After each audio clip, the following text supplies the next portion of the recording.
Hello everyone, welcome back to math easified. তো এই অঙ্কটিকে আমরা কভাবে সলভ করতে পারি? এই অঙ্কটিকে আমরা তিনভাবে সলভ করতে পারি। কি একটা ফর্মুলা দিয়ে আমরা সলভ করতে পারি। ফর্মুলা কিসের ফর্মুলা? এ কিউব প্লাস বি কিউবের ফর্মুলা গেল নাম্বার ওয়ান মেথড।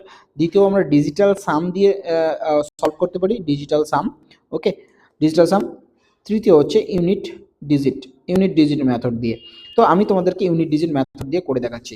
পরের শর্টসে আমি এই বাকি দুটো মেথড দিয়ে করে দেখাবো। ওকে, তো চলো ইউনিট ডিজিটে তোমরা কিভাবে ভাববে, যদি এই এককের অঙ্কগুলো আমরা গুণ করি তাহলে কত হচ্ছে? 2 2 4, 4 2 8। তো আমার কত হয়ে গেল?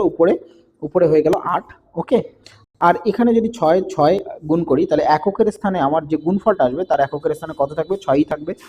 অনুরূপভাবে এখানে 2 2 গুণ করলে 4 থাকছে, বিয়োগ চিহ্ন দেওয়ার পরে এখানে 2 আর 6 গুণ করলে আবার 2 থাকছে, আর 6 6 গুণ করার পরে 6 থাকছে, তাই না? তো উপরে কত হয়ে গেল? 14। তো আবার এককের স্থানে কত থাকছে? 4। আবার এখানে যদি আমরা যোগ বিয়োগ করি তাহলে আমাদের অ্যান্সার কত হবে? 8। ওকে, তো এবার 8 দিয়ে এমন কোনো সংখ্যা যার হরে যার শেষে এককের স্থানে 4 আছে, এমন কোন সংখ্যাকে এমন কোন সংখ্যাকে যদি 8 দিয়ে ভাগ করতে হয়, তো আমার কত যে ভাগফলটা থাকবে সেটা শেষে অবশ্যই 8 হবে।